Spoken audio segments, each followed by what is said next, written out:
नमस्कार। आज की इस विशेष चर्चा में आपका स्वागत है।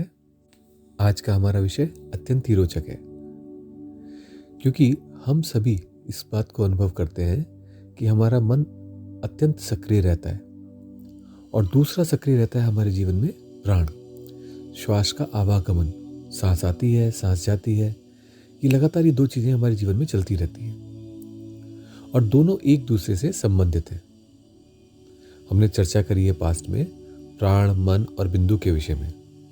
अतः जब दो सक्रिय हैं, प्राण और मन, तो बिंदु भी सक्रिय रहता है और इसी कारण से हमारे जीवन में बहुत सारी उतार चढ़ाव, परिवर्तन आते रहते हैं। अब बिंदु बोलने पर हम बोलना चाहते हैं कि पूरा ब्रह्मांड और हमारा अपना अस्तित्व निरंतर स्पंदित होते रहते हैं और उनमें निरंतर कुछ ना कुछ बदलाव, परिवर्तन संभव होता है और वो जो परिवर्तन है वही हमारे जीवन को गतिशीलता देता है। अब ऐसे में हम कहाँ से प्रारंभ करें, ये हमारी इच्छा है। कुछ होते हैं योगी जो कि प्राणों से प्रारंभ करते हैं, कुछ प्रारंभ करते हैं मन से, कुछ प्रारंभ करते हैं बिंदु से।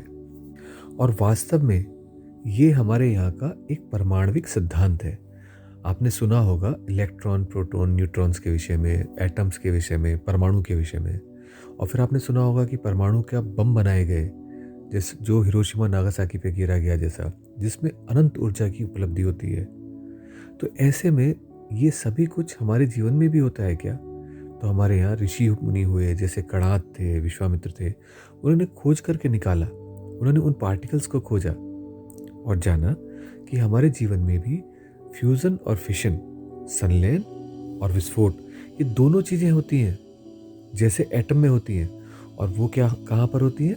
हमारा प्राण, जिसमें विखंडन होता है, विस्फोट होता है, फिशन होता है। यही वो है अवस्था जिसको एटॉमिक बॉम्ब कह सकते हो आप। और इसी को ही अगर नियंत्रित किया जा सके तो हमारे जीवन में क्रांति संभव है, क्योंकि वो एटॉमिक फिशन अगर नियंत्रित होता है तो न्यूक्लियर पावर प्लांट बन जाता है। और जब न्यूक्लियर पावर प्लांट बनता है तो बहुत सस्ती ऊर्जा हमें उपलब्ध हो जाती है, क्योंकि उसमें अनंत संभावना है, उसकी ऊर्जा भी अनंत है। और उस अनंत ऊर्जा से हम थोड़ी थोड़ी ऊर्जा भी निकालते चले जाएंगे तो वो बहुत सस्ती पड़ती है हमें और बहुत कारगर होती है। तो जब ये बाहर संभव है, आपने देखा हो एटम बम भी बाहर बना है, न्यूक्लियर पावर स्टेशंस भी बाहर बने हुए हैं, तो क्या हमारे अंदर नहीं संभव? हमारे अंदर भी संभव है। और हमारे अंदर इसको कहते हैं प्राणों का विखंडन, प्राण विखंडन क्रिया, फिशन प्रोसेस। फिर कभी फ्यूजन के विषय में बात करेंगे। लेकिन प्राणों को विखंडित किया जाता है और मन को एकत्रित किया जाता है, अखंड किया जाता है, फ्यूज किया जाता है, फ्यूजन होता है। तो यहाँ पर इस प्राणों को जब आप विखंडित करते हैं तो आपको क्या उपलब्ध होता है? अपनी चेतना, विशुद्ध चेतना। आप अपने चैतन्य रूप को उपलब्ध होने लग जाते हैं। तो इसी कारण से अगर आप देखें तो संध्या में एक मंत्र डाला गया जो स्पेसिफिकली प्राणों के विखंडन से संबंधित है, ताकि हमारे प्राणों का विखंडन हो। अब ऐसा कुछ नहीं होता कि आप हथौड़ी लेके बैठ जाएंगे और प्राण रख लेंगे और उसके बाद उसको तोड़ना शुरू करेंगे। ये वो सूक्ष्म क्रियाएं हैं जो हमारे अंदर हमारे और प्रभाव उत्पन्न करने वाले क्षेत्रों के माध्यम से या फिर सीधे असर करती हैं। जैसे कि प्राणायाम है जो प्राणों पर सीधा असर करता है।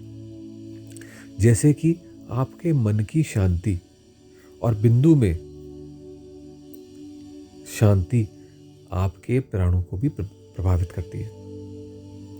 तो इसलिए या तो इन्फ्लुएंसर्स होंगे जो चारों तरफ से प्रभावित करेंगे, या फिर आपके क्रियाकलाप, कर्म उसको उसी अनुरूप होंगे जिसके माध्यम से वो विखंडन हो सके या शांत हो सके।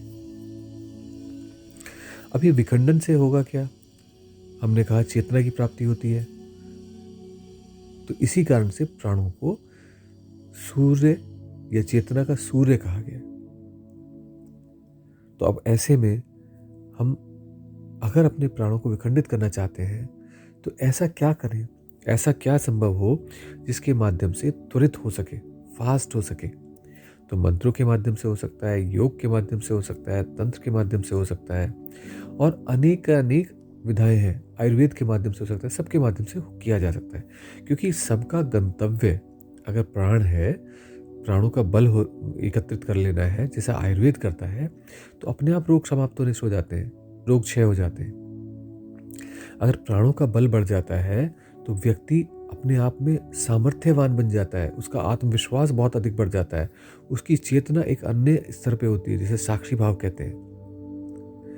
तो वास्तव में ये अनेकानेक रूपों में और बहुत सारे तरीकों से किया जा सकता है। तो ऐसा कुछ नहीं कि आज इस प्रयोग के विषय में हम चर्चा करेंगे, सिर्फ यही प्रयोग है। प्रयोग तो अनंत है, क्योंकि विमाएं अनंत है।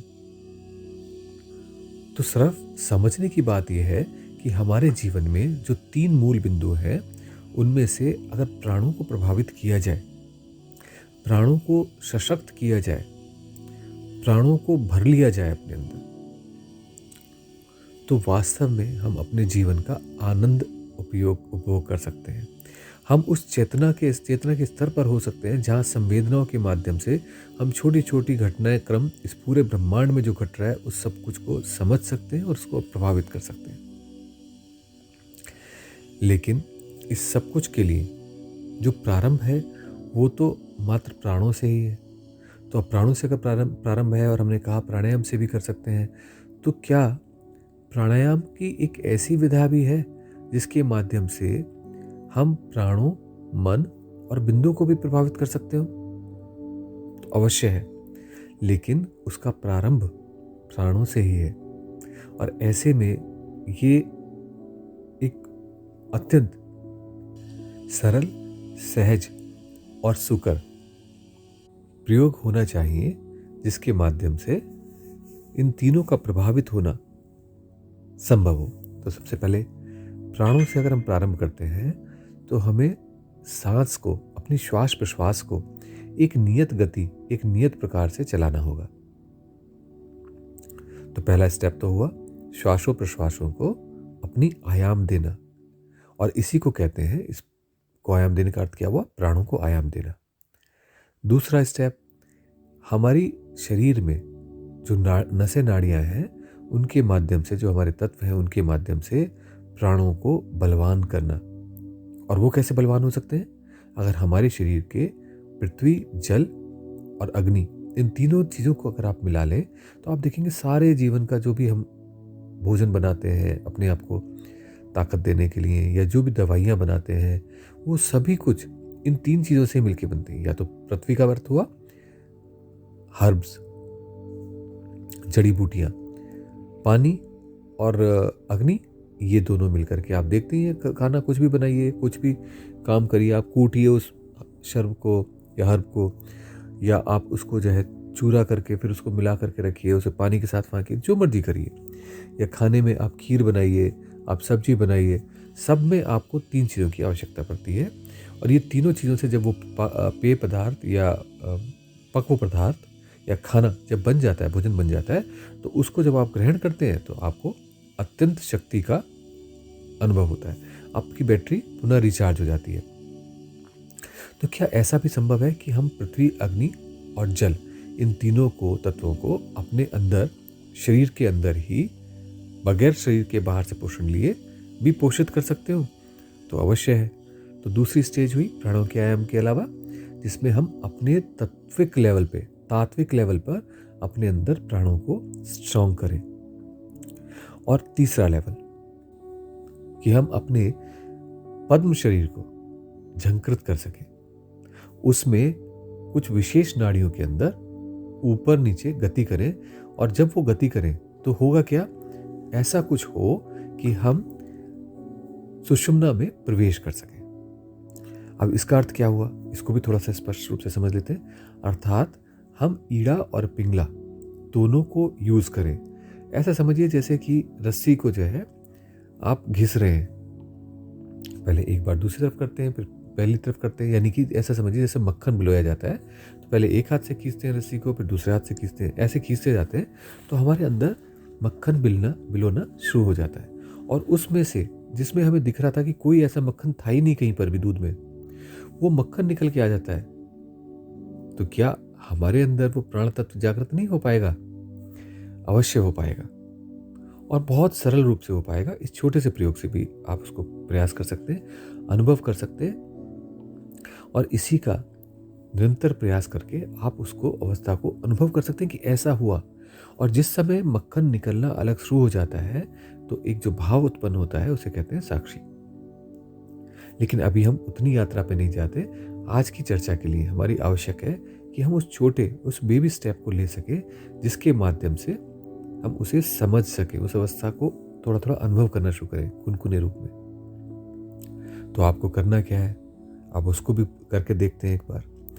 सबसे पहले तो हाथ पैर धो के आंखों पे थोड़ा सा पानी की छींटे मारिए और एक आसन पर स्थिर होकर के नॉर्थ की ओर, उत्तर की ओर मुंह करके बैठे। वैसे तो आप कहीं भी बैठ सकते हैं, ऐसा कुछ नहीं है, लेकिन अगर उत्तर की ओर मुंह हो तो वो ज्यादा सुकर होगा। आपको सीधे वो रश्मियां प्राप्त हो सकेंगी जो हमारे सिद्धों की, ऋषियों मुनियों की कृपा है। आप कोई आसन लगाइए जिसमें आप स्थिर रूप होकर के बैठ सके। सिद्धासन, पद्मासन, सुखासन, स्वस्तिकासन, जो भी आसन जैसा आपको सही लगे, वज्रासन, उसमें बैठ जाइए। बैठने के बाद आपको नाड़ी शोधन प्राणायाम आपने किया होगा, अनुलोम विलोम जिसको बोलते हैं, यानी एक नाक को बंद कीजिए और सांस लीजिए, फिर दूसरी उसी नाक को जिससे सांस ली थी उसे बंद कीजिए, दूसरी नाक से सांस छोड़ दीजिए, और फिर जिससे छोड़ी है उसी से सांस लीजिए, फिर नाक को उसको बंद कर दीजिए और दूसरी नाक से श्वास कर दीजिए। तो ये क्रमशः चलता रहता है। अब आपको करना क्या है, मात्र आपको इसमें जब भी श्वास ले रहे हैं, जिस भी नाक से ले रहे हैं, उसको सो ध्वनि के साथ लेना है, और हम जहां से निकाल रहे हैं उसको हम ध्वनि के साथ निकालना है।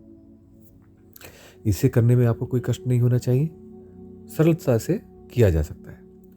अब इसको जब आप कर रहे हैं तो ध्यान रखिए कि अपने हाथों में, बाएं हाथ और दाएं हाथ दोनों हाथों को लीजिए और अंगूठे की टिप को रिंग फिंगर और सबसे छोटी कनिष्ठा की टिप से जोड़ दीजिए और उसको अपने दोनों घुटनों पर रख लीजिए। अब सिर्फ इतना सा करना है और इस पूरे प्रयोग को लगभग 10 से 15 मिनट तक कीजिए। आप अपने आप में पहली बार में ही एक अजीब सी चेतना, एक आनंद अनुभव कर पाएंगे। तो आज ही इसको प्रारंभ कीजिए, अनुभव करके देखिए जीवन में कितना आनंद फैला हुआ है। हमें सिर्फ उसे महसूस करने का, अनुभव करने की आवश्यकता है। आज के लिए इतना ही। अगली बार इसके और गहन पक्ष के विषय में चर्चा करेंगे। नमस्कार।